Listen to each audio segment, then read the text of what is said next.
Selamat malam, Dosen Insinyur Heni Yulianti, Master Manajemen Master Komputer. Terkait UAS yang Ibu sampaikan di file UAS-nya, yaitu buatlah video presentasi mandiri dengan materi perkuliahan komunikasi data dari sesi 7 sampai sesi 14 pada semester ini. Semester genap 2025 sampai dengan 2026. Saya di sini mahasiswa Ibu bernama Ari Gusmantri, mahasiswa Unsia, Universitas Cyber Asia, pada mata kuliah Komunikasi Data di kelas IF 404, Prodi PJJ Informatika S1.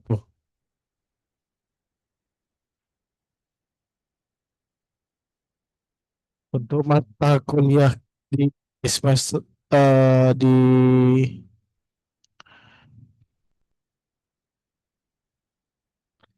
sesi 7 yang saya rangkum sampai dengan sesi 14. Untuk di awal kita membahas mengenai data link control. Jadi data link control ini bertujuan mengatur komunikasi data antara pengirim dan penerima agar data dapat dikirim dengan baik. Seperti bisa kita lihat di PowerPoint yang ada. Fungsi utama mengontrol aliran data, mencegah buffer overflow pada receiver, mendeteksi dan mengontrol kesalahan, mengatur pengiriman ulang frame yang bermasalah. Kemudian flow control. Flow control digunakan agar pengirim data dari transmitter tidak lebih cepat daripada kemampuan receiver. Metode utamanya itu stop and wait. Mengirim satu frame dengan menunggu ACK. Sliding, kemudian lanjutannya sliding window. Dapat mengirim beberapa frame sebelum menerima ACK.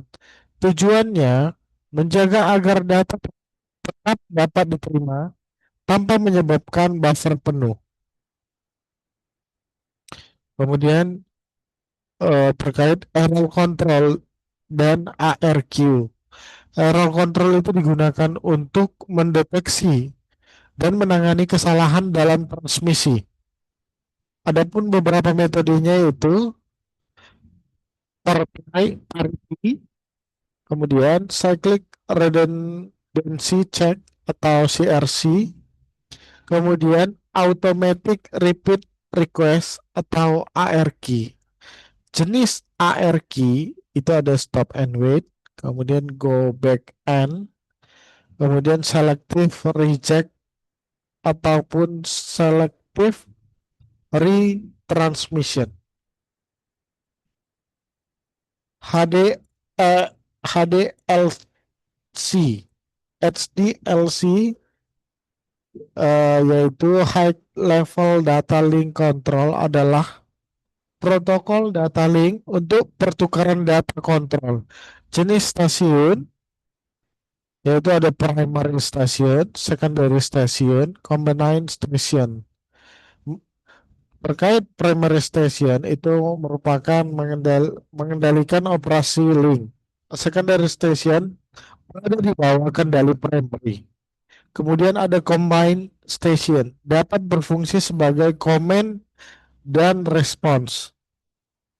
Mode transfernya itu ada NRM, ADM, dan ARM. Kemudian ada lanjutannya ada multiplexing. Multiplexing adalah teknik menggabungkan beberapa sinyal agar dapat menggunakan satu media transmisi. Metode utamanya FDM, Frequency Division Multiplexing. Kemudian TDM, Time Division Multiplexing. FDM, setiap sinyal menggunakan frekuensi carrier yang berbeda dan dipisahkan oleh guide band. PDM. PDM yaitu menggabungkan beberapa sinyal digital berdasarkan pembagian waktu. Pada sinkronus PDM, banyak sinyal digital diinterleave dalam waktu. Setiap sumber mendapatkan time slot. Time slot, setiap sumber mendapatkan time slot. Kemudian time slot tetap dialokasikan meskipun tidak ada data. Statistical TDM lebih fleksibel karena time slot dialokasikan secara dinamis berdasarkan kebutuhan. ADSL and DMT. ADSL Asymmetric Digital Subscriber Line menggunakan kabel twice twice twice pair untuk menghubungkan subscriber dengan network. Maksudnya Bu, tadi ada batuk, jadi kita lanjutkan lagi. Karakteristiknya yaitu kapasitas downstream lebih besar daripada upstream. Kemudian menggunakan frekuensi division multiplexing dapat menggunakan echo cancellation. Kemudian jangkauannya sekitar 5,5 km. DMT atau discrete multi T1 menggunakan banyak carrier pada frekuensi berbeda. Kemudian kita lanjut ke switching networks. Switching network digunakan untuk mengirim data melalui jaringan yang terdiri dari node dan koneksi. Dua teknologi utama yaitu circuit and packet switching. Circuit switching memiliki jalur komunikasi khusus antara dua stasiun. Tahapannya establish, baru transfer, kemudian disconnect. Sedangkan circuit switching kelebihannya itu setelah koneksi terbentuk, transfer berlangsung secara transparan. Kekurangan kapasitas channel didedikasikan selama koneksi. Jika tidak ada data, kapasitas menjadi terbuang. Kemudian kekurangan yang terakhir membutuhkan waktu untuk membangun koneksi. Contoh penggunaan contoh penggunaannya itu sistem komunikasi suara atau telepon. Routing menentukan jalur yang digunakan data untuk mencapai tujuan. Tujuan yaitu efisiensi, resilience atau ketahanan jaringan. Kemudian menentukan rute yang sesuai. Jenis routing static routing yaitu menggunakan pendekatan yang sama. Kemudian ada dynamic routing, dapat mengubah rute berdasarkan kondisi traffic. Kemudian packet switching. Packet switching membagi pesan menjadi paket-paket kecil. Setiap paket berisi yaitu setiap paket berisi itu sebagian data pengguna, informasi kontrol, informasi routing atau alamat. Paket kemudian disimpan sementara dan diteruskan ke node berikutnya. Store and forward. Keuntungannya itu penggunaan jalur efisien. Banyak paket dapat berbagi satu link. Data rate dapat disesuaikan. Prioritas dapat digunakan. Selanjutnya datagram versus virtual circuit. Datagram, setiap paket diproses secara independen. Paket dapat mengambil rute berbeda. Kemudian paket dapat tidak tetap. Kemudian yang terakhir tidak membutuhkan tahap call setup. Terus kemudian perbedaannya datagram versus virtual circuit yaitu kemudian di virtual circuit rute direncanakan sebelum paket dikirim. Setiap paket memiliki virtual circuit identifier. Tidak perlu melakukan routing setiap paket. Strategi paket switching. Strategi routing fix routing, satu routing. Maka dikirim ke semua jalur yang memungkinkan. Kemudian random routing, memilih jalur secara acak atau round robin. Kemudian adaptive routing, eh, sesuai kondisi jaringan.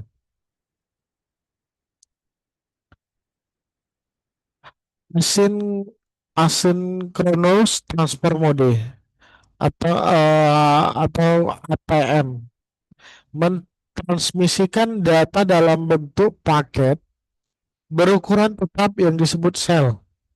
Karakteristik satu interface dapat memiliki banyak koneksi logis. Kemudian sel memiliki ukuran tetap.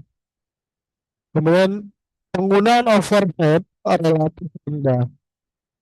Selanjutnya mendukung berbagai data rate. Asynchronous transfer mode.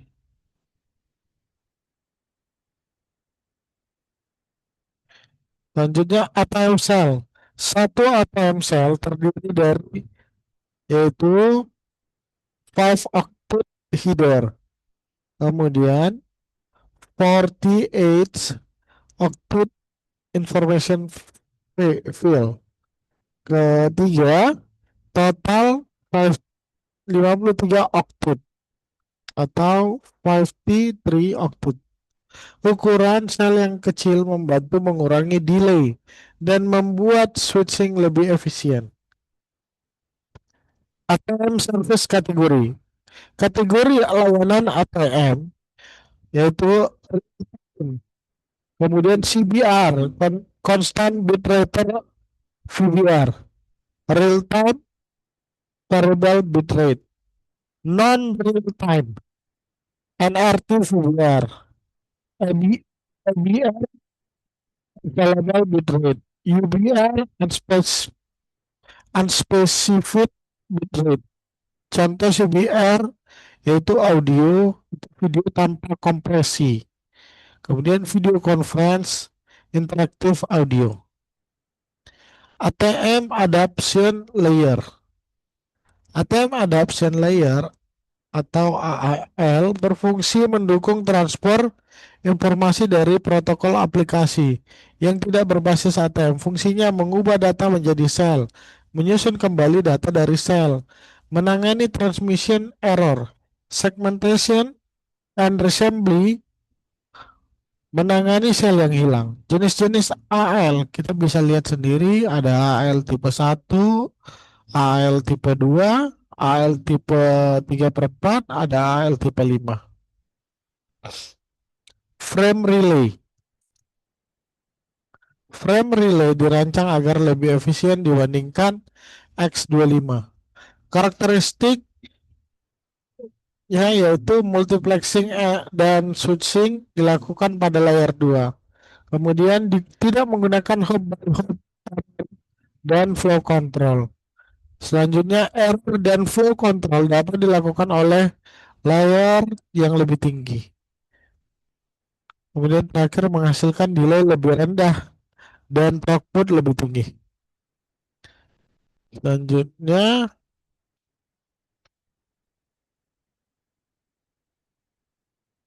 transmisi, teknik transmisi. Ada dua metode transmisi yaitu paralel dan serial. Yang paralel yaitu menggunakan lebih dari satu jalur transmisi. Cepat, biaya lebih mahal, cocok untuk jarak pendek. Sedangkan serial transmisi menggunakan menggunakan satu jalur transmisi lebih murah, cocok untuk pengiriman jarak jauh. Ansi, ansi, asin, Asynchronous versus synchronous.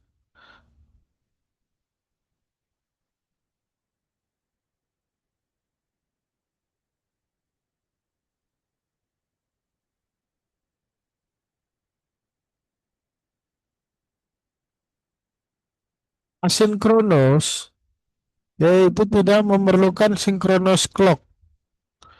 Kemudian data dikirim per karakter. Kemudian menggunakan start bit dan stop bit. Kemudian sederhana dan murah. Sedangkan sinkronus, pengiriman dan penerima memiliki pengaturan waktu yang sama. Menggunakan clock, data dikirim dalam bentuk frame.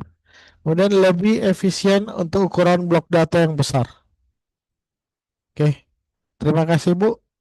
Eh, untuk UAS kali ini, untuk UAS komunikasi data, saya sudah menerangkan semua Bu, berdasarkan materi atau soal yang telah diberikan Bu. Terima kasih. Selamat malam Bu.